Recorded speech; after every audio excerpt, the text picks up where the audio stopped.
Hi everyone, welcome to another LinkedIn Live as we gear towards Dextagon, our AI summit in New York, where Dieter will be our keynote speaker, and I'm so excited to have him travel from the Netherlands to the US to join us. Hi Dieter, how are you doing today? I'm doing very well, thanks, Joanna. Lovely to be here with you today virtually and then also at Dextagon in a couple of weeks' time in person. So really looking forward to that. Me too. Super excited, and thanks for doing this with us.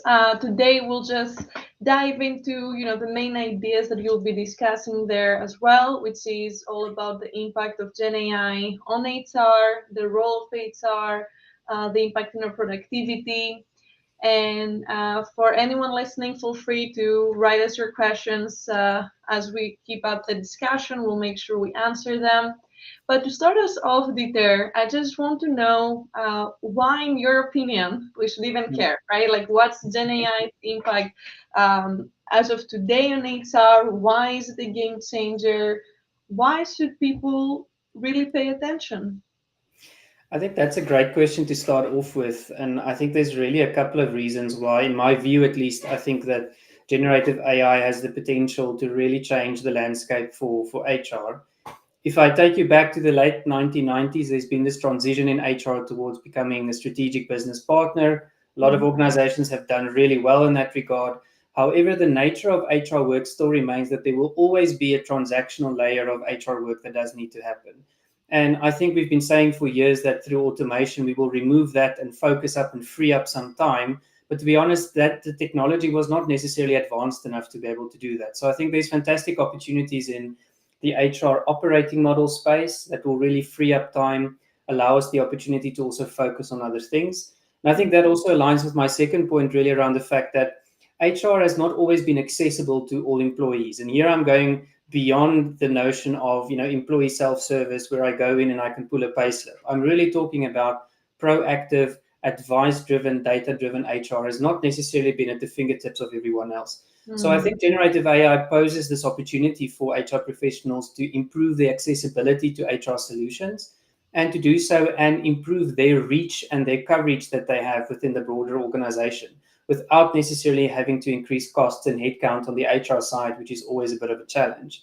And then the last one, and that's not, I think, only HR specific. I think as an individual productivity, what it can unleash if used responsibly, I think is really, really exciting. We've already started seeing quite a few studies in terms of improved quality of work, improved quality of output, and people being able to produce work a lot faster. And for the HR professional, everybody I speak to in our global community, there's a couple of themes that pop up, of which one is always, I wish I had more time. And I really believe that Gen AI can unlock more time for the HR professional to really focus on some other meaningful contributions that we can also make beyond the meaningful contributions that we're making today. So I'm very excited about it. And I know there's still a couple of hurdles we do need to cross, but I think that's a couple of things that we should be looking forward to and be optimistic about as HR. Mm-hmm. Absolutely. I love everything you said. I'll just double down on the fact that we can now leverage data to truly be strategic about every single move we make. And yesterday I was sitting at the panel where people were talking about rewards and what type of rewards their people want. And, most people usually do an engagement survey, probably once a year, to understand a little bit about what's going on in the organization. They leverage those like Gallup surveys, and there's a question about, how happy are you as an employee and what would make you happier. And what I was thinking is like, man, with AI, like you can have this on a daily. You can actually know when and what changed that response, what triggered it, and have that basically bird's eye view of your organization, which gives you tremendous power as an HR person because now there's no excuse to your point on I don't know what to do. You have the data, and it becomes a challenge that's more, again, back to the soft skills about how you will influence the rest of the org to go towards that strategy and implement it and execute it correctly so that your people are happy, so that your people do stay, and all these top concerns we have, like with attrition and like promotion, career paths, all of these can be resolved basically with the correct use of AI today. So I'm wondering, so far, what do the data say in terms of how are HR people leveraging AI? Because I just painted a picture that's probably a little bit far-fetched, but what do you see already in terms of implementations of Gen AI in HR? Yeah, I think the picture you're painting is not necessarily that far-fetched. I think we will get there in different capacities, and I don't think everybody is there yet. But we have seen some significant adoption of generative AI, specifically within the HR function. And a couple of practical examples. I think on the one side, we've seen, and recruitment has kind of always been one of the forerunners in the technology space, just due to the volumes and the type of amount of time that it takes. And a lot of people have experimented with that.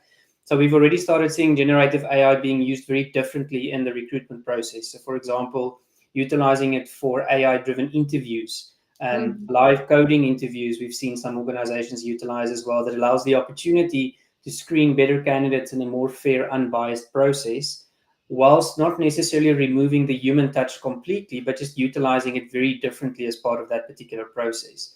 A bit closer to home in the learning and development space, we've definitely seen a lot of application.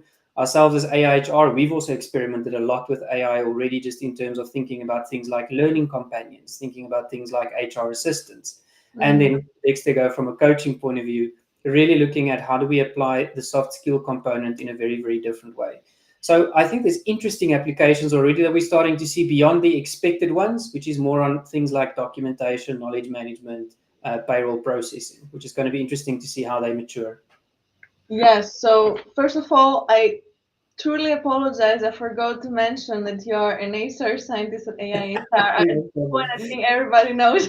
I feel like not even mentioning it, but correct. Like you guys have been, I think, pioneers for a while in terms of creating, this source of knowledge for HR professionals, and I definitely have seen a lot of interest around the topic of how we use AI for hiring, and at the Mm, conference I've been going to, and just online. But I also have seen an increase in the worries around, hey, as an applicant, hey, is my resume being mm, lost in the process? And the point I bring up again and again when it comes to AI recruiting tools, because this is not necessarily my space, like I'm more mm, on this side too, but so I really don't think that um, AI's use is as like effective across things. Like there's certain things that it can do, but it can change the fact that high potentials are 3 to 5% of the total population. So to me, the problem that really needs to be solved is how we develop talent, which is mm. where AI coaching comes in. But yeah, just wondering, like on that, just to ask a follow up, like have you seen any effective solutions for AI hiring, or what's your take on it? Yeah, I think to take a step back, there's a couple of things there to consider, and I think you're absolutely correct. I think the first thing people do need to understand is AI can do certain things and it can't do other things. And you have to be very clear about what is the purpose of the AI tool that you are applying and where does it fit into the broader scheme of things. A tool does not solve a problem on its own, it solves it within a particular context. And I think that's really, really important. Where we've seen tool sets being used effectively is where it's used to augment human connection as part of the recruitment process. To make Mm-hmm. it practical. So, what does AI do really well? To analyze data and to make connections between different data patterns at a high level. What it does really well then in that particular process is to start thinking about things like how do we source more intelligently? How do we at least guide people through the interview process in a particular way? How can we save time? But there will always be that connection pertaining to the fact that there has to be that human connection that we want to make to establish things like culture fit and etc. as part of that particular process.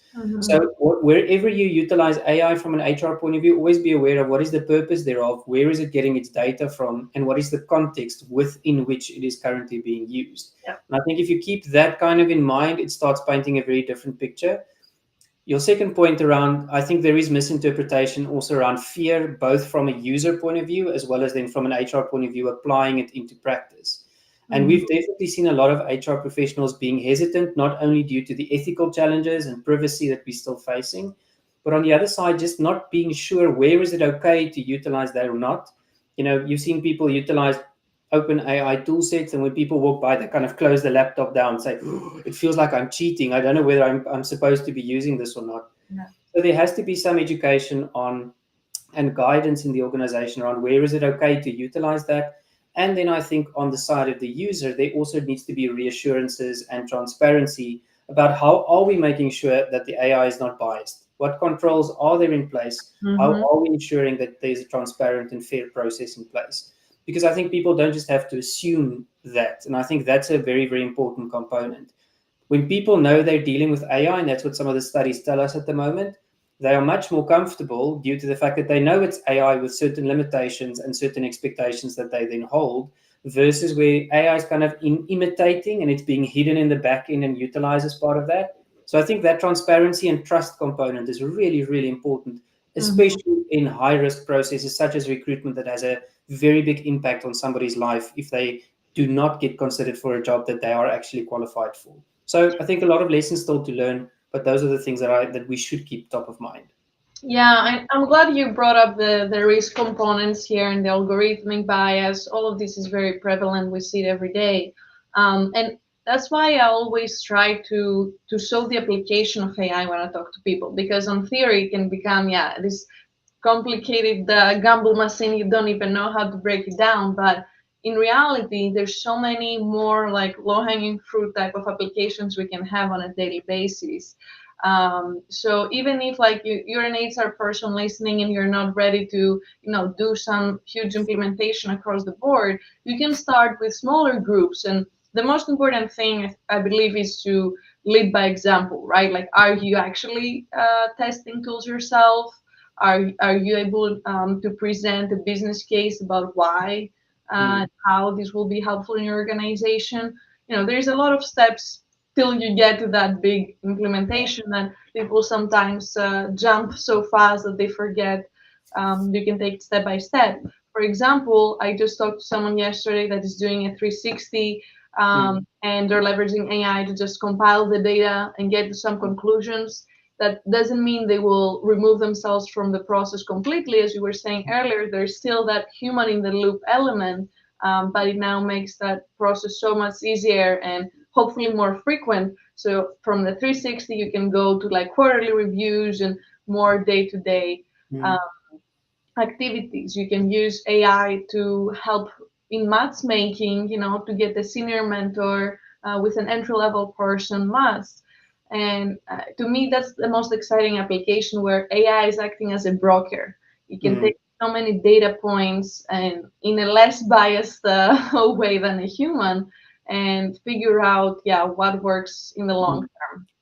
But I think even beyond the bias, sorry to comment on that, I think even beyond the bias component, there's the ability that AI can make connections and see patterns that we would not have seen ourselves. And I Yes. think that's where the beauty of this lies. So take your example of matching people with similar interest skill sets or on a particular career path, because I think there's significant applications of Gen AI in the career management space, and we're already seeing a lot of organizations starting to experiment with that.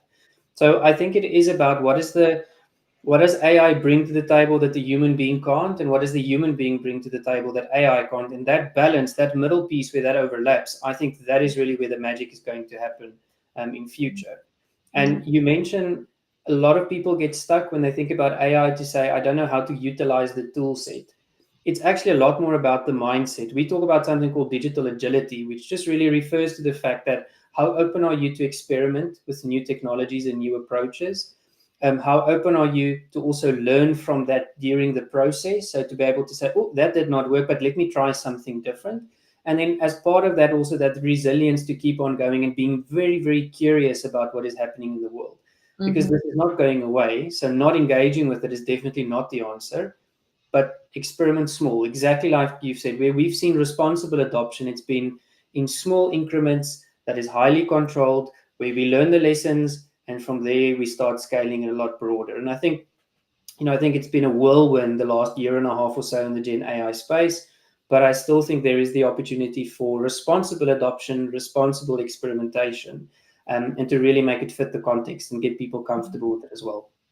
And I also recognize that that's not always within the realm of an HR person. Like it can be leadership that creates these mandates. And I was watching an interview of Alina, the co-founder and CEO of Chili Piper, who'll also Mm, be Hexagon, and she got asked like, "How do you delegate budgets?" And she said, "We don't even have budgets. We just do experiments. We assign few, $100, $1,000 on an initiative. We see if it works, we invest more." And I think that's really the mindset of mm, adaptability that you're referring to, because times have changed and you can't even predict accurately how much you need to invest on a solution you've never leveraged before. mm, So it just back to the initial point about changing the strategy across the organization so it works for everyone. mm, And an HR professional today has that power, and it's mm. fascinating to see. But I know not everyone feels the same, and I know you have done a study around the sentiment of HR professionals on Gen AI. So tell us, what were the outcomes? I'm super curious to hear. So maybe some context to what we did. So we worked with about 1,100 HR professionals after giving them exposure through to actual open AI tools or Gen AI tools that they utilized, and then asked them some of their perceptions and some of their experiences and what were some of their thoughts and reflections based on the utilization. Now, I think there was a couple of expected outcomes, and I think those were things like high levels of optimism that people had about the opportunities that generative AI does present in future. I think there was definitely also some comments around seeing the value that it could add over time and wanting to experiment a lot more, especially in the individual productivity space, wanting to apply it a lot more into my own personal life and what I needed to do. There was a surprising group, and this was the biggest group that we kind of saw as part of this particular study, that were very neutral and almost a little bit fearful to take that first step. And their fears were rooted in various different things. What I did find interesting was people see its value, but sometimes they struggle to see the practical application at scale within a broader organization. And that made a lot of HR professionals hesitant about the fact that should I be the one that is promoting this within my organization? So to your Mm, earlier point, generative AI doesn't work in functions like this, and that's kind of the way that we organize a lot of organizations. So that holistic, how do we have a multidisciplinary type of team that looks at these types of things is really going to be important there as well. It did come through, how do we control for bias? And I think a lot of talk there in this study is also around how do we start implementing, and there are really good frameworks out there. How do I monitor risk? How do I monitor the trustworthiness of AI systems that I implement in my organization? That came out. And then there was only a very, very small percentage after having had exposure to generative AI tools that actually still felt extremely negative about what the future is going to hold around generative AI. The fear around job losses exists, and I think there's still, and I do blame public media a little bit for this. Headlines sells, digital newspapers where it says 30 million jobs is going to be, replaced by Gen AI by mm, 2035. Whereas nobody gives the holistic picture around what jobs are also going to be created, how yes. will the skill sets change? And I get that question a lot. Was also asked in the study, do you think generative AI will take your job? It's definitely going to take part of your job. You should be a lot more worried about somebody else that knows how to leverage it more effectively than you in trying to achieve certain accomplishments. So that came out of the study. I think it was a good positive study because once people have seen it, and that's the biggest thing I took out of it, once people have seen it, they have a very different perspective to it. Once they've engaged with it and interacted with it, as opposed to just kind of listening and seeing the news headlines and making their perceptions around what this is and what it is not, which I think is quite insightful. Yeah, fascinating results, and I'm very glad that the ending was optimistic. That's what I was hoping to hear. I think, based on what we're discussing and just the need for upskilling, there needs to be time that we all spend on just doing that. But today, you see that people are so stressed because they have to do it on top of everything else they're doing. And Yeah. time is our enemy, especially it's our people that are by default just a few in an org and they have everyone else going to them, asking them for advice and guidance. They need to really have like not just a day, but like probably months to catch up, understand what's happening, upskill, and create that strategy for the organization. That I think people like leadership should be the one understanding and giving that to them. And I don't see this happening. I don't know if you've seen any company, any good examples of people doing this. I've seen a couple of companies coming together doing consortiums and like creating committees for responsible AI, but do you see any budgets and any time allocation to actual upskilling for HR people? The challenge, I think, and this is something that I have seen, is that a lot of those budgets don't sit in the HR space. They sit typically in some of the more technical spaces where you want to upskill some of your IT skill sets within the organization. Mm-hmm. I do think that budget should not be the barrier, though, for HR professionals. There is enough kind of cost effective tool sets out there that you can utilize responsibly within the parameters of what your organization is setting down. But that will give you some exposure at least and some learnings out of how to utilize these tool sets effectively and tap into those as well. I Mm-hmm. think on the other side, I love the idea of different consortiums because I think organizations are all struggling with the same pains. And typically, like in the past, nobody speaks to anybody else for fear of giving away, competitive advantage or insights that I might have. That is really just slowing everybody down as opposed to really starting to shift and move us forward. And this goes beyond, the conversations that is a bit more formalized around legislation and regulation, etc. Those do need to happen in a structured format. But I think there's a lot of value, and that's where HR can really step up, where HR communities globally can speak to each other around what have you tried, what have we tried, what have I learned, what have you learned, and start sharing a lot of those conversations, which is then not necessarily tied to one particular tool set. And I think, it's the same thing with innovation in an organization. There's two parts of it. There's the incremental part, which I think we can do already with AI, small little experiments, see what happens, controlled environment, literally just try the next time that you are writing a learning course to utilize AI as a thinking partner. Just see what it does. And then from there, the incremental changes will happen. The big seated, how do we apply it at scale, etc. For that, you do need to carve out time because you really need to work then with a multidisciplinary team that has very different perspectives around what we can and what we cannot do. And if you work with a vendor, you need to work with a trusted partner that shares your values around where AI fits and how AI should be adopted within the organization. So start small. I don't think you've got an excuse not to try. The adoption of generative AI in our personal lives grew faster than the adoption of, internet, smartphone, tablets, etc. So that's the scale at which people are playing with this, and I think everybody will find a means or a way at least to expose themselves to that in a responsible way. 100%. And you talked about the vendors. We actually have written an article about how to go about that. So we'll post it below. And I see we have a question here. What are the necessary steps that HR world would do at organizational level down the line to align with the unprecedented prevalence of Gen AI? Yeah, I think a couple of things here, Ferdinand, to think about, right? I think first we need to acknowledge what is going to change. And the first thing that is going to change is our workforce is going to change because AI will be integrated a lot more into our workforce. And we need to, and I know it sounds very strange, but start including AI in your workforce planning. What work is going to be executed by AI and what does that then mean for your job design, for the roles, for the skill sets that you require within the organization? Secondly, I think there's a key component there around getting the right people around the table so that you talk about what is our stance as an organization around our risk appetite pertaining to AI and how do we give our people guidance and principles that they can apply to make the decisions pertaining to application. Because I think if we don't give that guidance from an organizational level, it will lead towards the fact that people are rather just going to do nothing. And I promise you, people are going to do stuff in their personal capacity, but not translate that back into work, which is also not beneficial for the organization as part of that. And then maybe the last point on this one is then really around being able to have the conversation in the organization around what that means and what needs to be utilized. Mhm. The key role HR can play here, even if we don't have all the answers and which we will never have, especially not on this topic, is facilitate the conversation with the right people around the table. Get IT speaking to risk, speaking to finance, speaking to HR, speaking to marketing. Get people around the table so that we can start having a coherent view in the organization around how we are going to tackle this and have oversight of where it's being applied. I had a question the other day to somebody said, how do I stop the misuse of AI? And I said, well, your first question is, do you actually know where AI is being applied in your organization? Because I promise you'll be very surprised if you don't have that oversight and transparency.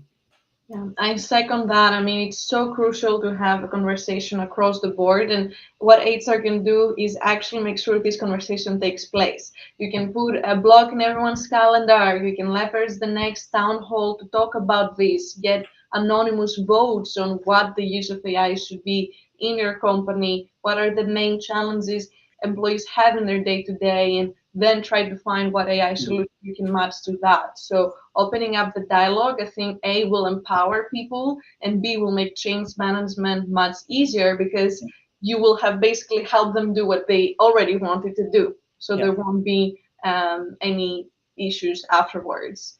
And then I see there's a follow up on what we just discussed. Does HR have the right theory to adopt to make HR more meaningful and remove the impression of human beings' replacement by Gen AI? So I actually love this question Yeah. because I'm Okay. so in favor of the use of AI for making humans smarter and more humans, as you know, with a whole focus on AI coaching on soft skills. And I see so many founders building tools for just the replacement of humans and just the automation because of all the pressure of cutting costs and generally Mm. the economy in which we're in today. And there's critical, I think, discussions to be made around why we're building what we're building, and Mm. not just because something can be automated, we have to build it. Mm. And what HR can do, again, is they have the power to bring the right tools in front of the decision makers Mm. and make that business case and how not only it will actually save them money and will help them in the long term, but because why what they'll do will create a talent magnet and a differentiation in the market, which is a different angle than just automating a process. And the moment your employees see that you act in favor of them because you want to create an AI solution strategy around helping them become better, then Yeah. they will be on board with it and they'll act as ambassadors for your company. Because Mm.